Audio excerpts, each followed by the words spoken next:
নমস্কার বন্ধুরা, কেমন আছেন? আশা করি সকলে ভালো আছেন। আমাকে অনেকে পার্সোনালি মেসেজ করছেন, অনেকে ফোন করছেন যে দাদা এপিসিতে কাউন্সেলিং কিভাবে হচ্ছে এবং যাদের কাউন্সেলিং হয়েছে তারা কবে নাগাদ চাকরিতে যোগদান দেবেন, কিভাবে দেবেন এবং পরবর্তী কাউন্সেলিংয়ের ডেট কবে আসছে এবং সর্বোপরি নতুন নোটিফিকেশন কবে আসে, পুরো বিস্তারিত তথ্য আপনাদের সাথে তুলে ধরবো। তার আগে বলে রাখবো, আমাদের চ্যানেলে প্রথমবার আসলে চ্যানেলটি সাবস্ক্রাইব করে আমাদের সাথে থাকবেন। প্রথমে আপনাদের জানাবোতে এপিসিতে কাউন্সেলিং কিভাবে হচ্ছে। তো যেরকম টাইম এবং ডেট দেওয়া হয়েছে সেই অনুযায়ী কিন্তু আপনারা দেখতে পাচ্ছেন যে কাউন্সেলিংয়ের জন্য প্রচুর ভিড়ও হয়েছে।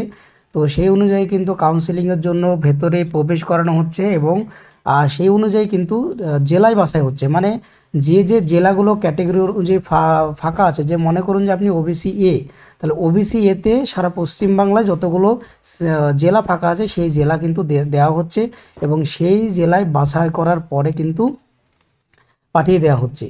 তো এবার পরবর্তী প্রশ্ন হলো যে জেলা বাছাই হয়ে গেল, এবার পরবর্তী ক্ষেত্রে কিভাবে তারা স্কুলে জয়েন করবে। তো জেলায় বাছা মোটামুটি প্রথম কাউন্সিলিং 21, 22, 23, 24 এগুলো হয়ে গেলে আরও একটা সামনে সপ্তাহে ডেট আসবে এবং সম্ভবত 27 তারিখ পর্যন্ত শুনলাম। তো জানি না, আরও বিস্তারিত তথ্য পেলে জানাবো। তো সেক্ষেত্রে 27 তারিখের পরে হয়তো আরও একটা নোটিশ আসবে যে কে কোন জেলাতে কবে কাউন্সিলিংয়ে অংশগ্রহণ করবেন, অর্থাৎ ডিস্ট্রিক্টের ক্ষেত্রে কিন্তু আবার নোটিশ আসবে এবং সেই ডিস্ট্রিক্টে গিয়ে যোগাযোগ করে কিন্তু স্কুল বাছাই করে চাকরিতে যোগদান করবেন এবং পরবর্তী কাউন্সেলিং সম্ভবত সামনের সপ্তাহ থেকে কিন্তু শুরু হচ্ছে। এবার আপনাদের বলবো নতুন নোটিফিকেশান কবে আসবে। নতুন নোটিফিকেশান কবে আসবে আপনাদেরকে একটা স্ক্রিনে আমি যেটা দেখাচ্ছি দেখুন, 2022 সালে প্রাইমারি টেট পাসদের ইন্টারভিউয়ের জন্য বিজ্ঞপ্তি কবে বেরোবে, ইন্টারভিউ কবে হতে পারে।